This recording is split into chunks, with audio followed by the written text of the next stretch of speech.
সোনার দাম কমানোর একদিনের মাথায় আবার বাড়ানোর ঘোষণা দিয়েছে বাংলাদেশ জুয়েলার্স সমিতি বাজুস। এবার ভরিতে ৩,২৬৬ টাকা বাড়িয়ে ভালো মানের এক ভরি সোনার দাম ২,৬৮,২১৪ টাকা নির্ধারণ করেছে সংগঠনটি। মঙ্গলবার সকালে এক বিজ্ঞপ্তিতে এ তথ্য জানিয়েছে বাজুস। নতুন এ দাম সকাল ১০টা থেকেই কার্যকর হয়েছে।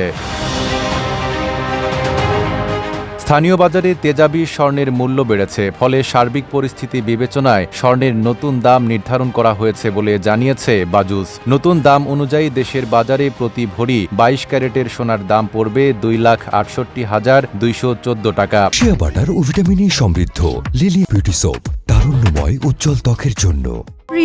এছাড়া ২১ ক্যারেটের প্রতি ভরি ২,৫৬,০২৫ টাকা, ১৮ ক্যারেটের প্রতি ভরি ২,১৯,৪৫৮ টাকা এবং সনাতন পদ্ধতির প্রতি ভরি সোনার দাম ১,৬৯,১৫৯ টাকা নির্ধারণ করা হয়েছে। সোনার দাম বাড়ানোর সঙ্গে এবার বাড়ানো হয়েছে রূপার দামও। ভরিতে ১৭৫ টাকা বাড়িয়ে ২২ ক্যারেটের এক ভরি রূপার দাম নির্ধারণ করা হয়েছে ৬,৫৩২ টাকা। এছাড়া ২১ ক্যারেটের প্রতি ভরি ৬,২৪০ টাকা, ১৮ ক্যারেটের প্রতি ভরি ৫,৩৬৫ টাকা এবং সনাতন পদ্ধতির প্রতি ভরি রূপার দাম ৪,০২৪ টাকা নির্ধারণ করা হয়েছে। নাইম আরাবি, ঢাকা পোস্ট।